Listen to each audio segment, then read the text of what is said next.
네, 안녕하세요. 여러분들의 구독과 좋아요로 이 채널이 유지되고 있습니다. 네, 영상 속도는 1.5배를 추천드리는 바이고요. 항상 구독자님, 멤버십 회원님들에게 감사하다고 말씀을 드리면서 제 본 영상은 추세 기반형 투자 분석 영상이기 때문에 참고만 해두시길 바라겠습니다. 네, 이번에 하이파이가 가장 인기가 좋죠. 거의 과거 가격 대비보다 7배 이상 올랐습니다. 상당히 많이 올랐죠.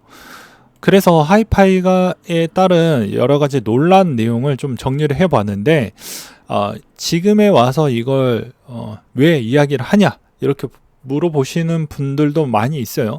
왜냐면 논란 부분은 대부분 알트코인에 비슷한 공통사항이 몇 가지가 있습니다. 그래서 이번 형태에 따른 내용에서도 내가 하이파이를 들고 있지 않으니까 굳이 이걸 알 필요가 없다, 또는 이렇게 이제 와서 이런 내용을 알아봐야 뭔 이유가 있냐 라고 물어보시는 분들이 간혹 계시겠지만, 알고 있어야 그 다음에 비슷한 상황이 왔었을 때 대처가 되고요. 그 다음으로 이게 만약에 악재가 현재 진행 중이라고 하면 이 진행에 있는 강도에 따라서 추가적인 하락이 더 이어질지 아니면 여기서 멈출지, 이런 것을 대부분 내 코인들을 갖고 있는 것에 다 대입을 해서 맞춰갈 수가 있다라는 것입니다. 아무튼 이번 하이파이 제가 녹화 찍고 있는 시점에서 보게 되면 아무래도 이제 검진하고 있는 시점이다 보니까 미리 찍어놨어요. 그 점은 좀 양해 부탁드리겠고요. 하이파이 같은 경우에도 보게 되면 이제 과대망상 심한 애들을 많아서 알려준다, 커뮤니티에서 이제 올라왔던 내용인데, 이제 최고점하고 거의 유사하게끔 거의 다 많이 찍었죠. 리퍼리움이 그런 형태를 많이 보여주었습니다. 그리고 하이파이도 마찬가지로 거의 비슷한 시점이 왔기 때문에 아무래도 민코인 애들의 공통점은 과거의 정고를 넘기기 위해서는 아무래도 그만큼 시총이 너무 많이 올라왔기 때문에 거기에서 추가적인 시드가 들어와야 가능할 것 같은데, 그게 쉽지 않을 것 같다라는 내용으로 이 내용을 다루어졌다라고 볼 수가 있겠죠. 그래서 차트로 보았을 때 여러분들 또 차트 좋아하시는 분들 많이 있으니까 차트 완전히 컨트롤 CV한 거 아니냐라는 이야기가 좀 많이 돌아서 한번 갖고 왔고요. 이때 당시에도 이제 인기글이 하이파이 5억 원 매수했던 사람이 있었다고 합니다. 5억 원을 진짜로 매수했던 사람이 등장을 했어요. 근데 이분이 지금 1,700원대인데 제가 지금 녹화 찍고 있는 이 시점에서 보게 되면 1,100원이니까 어마무지하게 손해를 많이 봤을 것으로 보여집니다. 그냥 어그로를 끌기 위한 매수세였는지 아닌지는 모르겠지만 차라리 그냥 우리 같은 사람들에게 그냥 기부를 좀 했으면 좋지 않았을까. 근데 비슷한 댓글이 있더라고요. 여기 찾아보니까 기부천사이지 않냐라는 내용이 또 있기도 했었고요. 한 BJ는 또 한 대략 유튜버 구독자 수가 대략 2,000명 정도 되는 분인데, 이분도 이제 방송 전에 마이너스 700이었는데 마이너스 900 찍었다. 대출 이빠이 땡겨놓고 절대 안 갖고 마지막 돈인 것 같더라 라고 해서 이분도 대부분 했는데 댓글이 보면 좀 별로 좋지 않더라고요. 이분이 이제 그 전에 사이버도 물리고 하이파이 들어가서 또 물리고 루나 때도 한번 당했다. 그런 BJ 중에 가장 물리는 기준으로는 거의 탑이지 않겠냐 라는 이야기를 하기도 했습니다. 아무튼 그만큼 하이파이가 그만큼 이슈가 많이 돼서 한번 정리를 이제 해보려고 하는데요. 업비트 메인 프레임 버리길새 1년 넘도록 방치를 했던 부분이 좀 있었다고 합니다. 전체 물량 50% 소화하면서 하이파이 브랜드로 변경을 무시했다 라는 내용인데요. 자, 기사도 나왔던 내용입니다. 재단이 브랜드 변경했음에도 업비트는 그냥 내버려 둬처럼 1년 동안 방치했다. 그리고 재단과 프로젝트 팀이 발행하는 코인이나 토큰 이름은 중요하다. 자, 기레기도 믿으면 안 되니까 당시 상황을 요약 내용을 한 11가지를 한번 짚고 넘어가도록 하겠는데요. 여기서도 하이파이 코인 전시는 메인 프레임 다크 코인이었고 사회적 이슈로 살인하는데 보내는 돈으로 뉴스가 났다. 이 코인 개발자는 대놓고 이런 데 쓰지 말라고 장려를 했는데 다크 코인들의 리스트를 분류하고 이제 업비트가 상장 폐지를 때리는 시점이 왔습니다.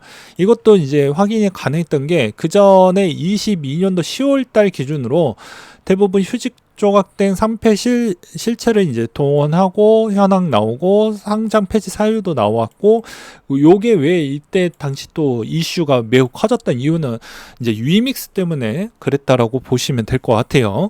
그래서 이제 업비트가 다크코인들 이제 이렇게 좀 걸러내고 있는 시점에서 왜 하이파이가 좀 재배가 됐다, 그 이유는 정확하게 모르겠지만 그때 당시에 이제 또 들리는 소문에 의거해서는 이제 업비트의 서구가 이것을 좀 많이 거래량의 절반 이상이 나오는 형태에서 요거를 왜 정리하는 게 조금 탐탁지 않았다라는 이야기가 있기도 있었습니다.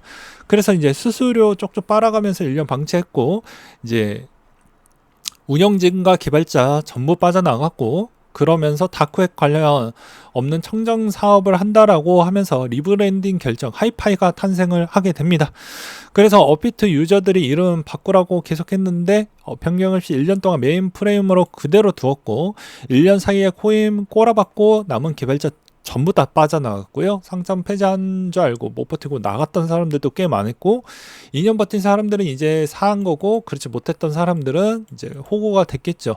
이분의 개인적인 의견으로는 펌핑 이후 상장 폐지로 갈 확률이 매우 높아진 형태였기 때문에 마지막 설거지이지 않았을까, 왜 올랐는지 이제서야 알게 되었다, 감사합니다 라는 이야기도 있었고, 그 다음에 마지막 설거지였다 라고 또 되어져 있던 내용들이 꽤 많이 있기도 했습니다. 그러니까 이런 내용들을 종합적으로 검토를 해보면 업비트가 몰랐다라고 볼 수는 없겠죠. 그냥 알면서도, 특히나 이게 사회적 이슈로 살인하는데 보내는 돈으로 이슈가 나왔기 때문에 알면서도 묵인했던 게, 어떻게 보면 사회적인 기업이라고 해가지고 뭐 기부활동하고 뭐 되게 뭐 자선단체 뭐 해가지고 뭐 또 기부하고 막 그렇게 하고 있는데, 실상 좋은 패턴이 아니죠. 코인 투자자 입장에서는 항상 뭐 무언가를 해주겠다, 일단은 달콤한 그런 사탕 발림 소리를, 개소리를 찍찍하는 경우가 많은데, 그런 걸 믿으시면 안 됩니다.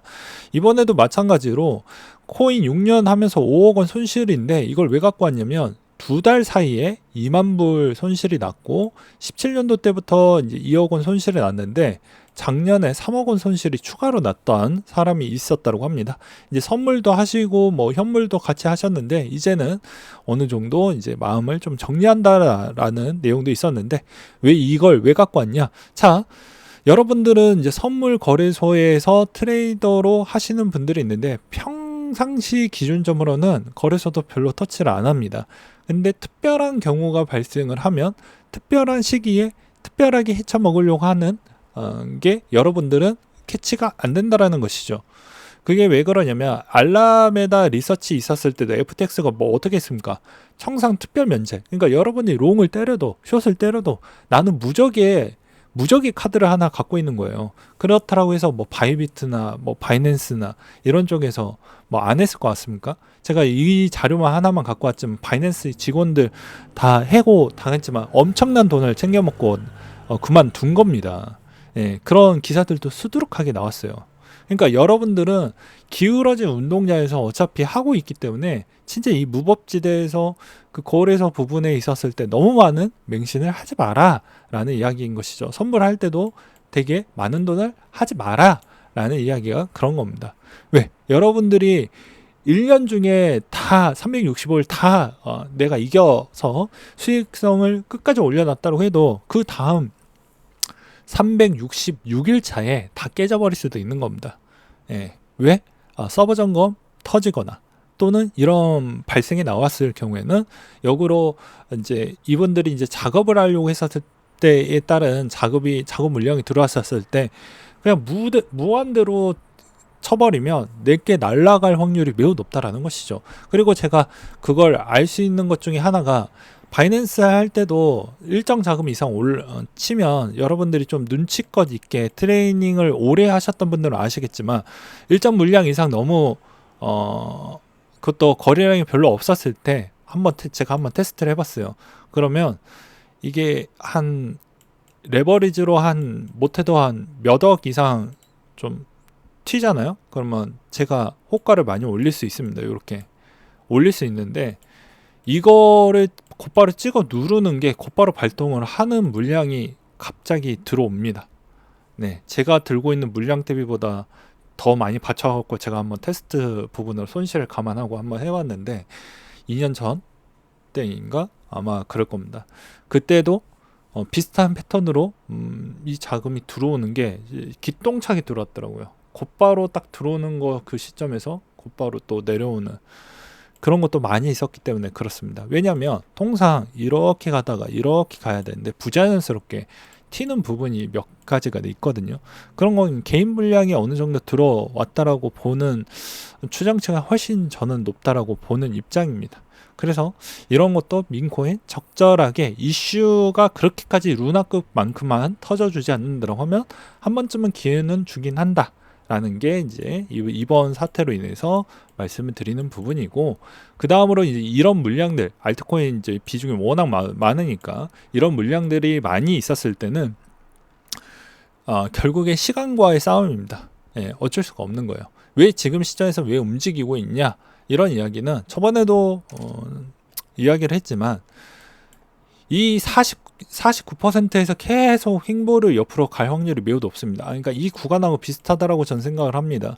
그러면 이런 구간대가 들어오면 알트코인들이 몇 개는 튀는 구간대로 들어간다는 거예요. 지금이 요런 시점하고 요런 시점하고 비슷하다라고 볼 수가 있겠죠.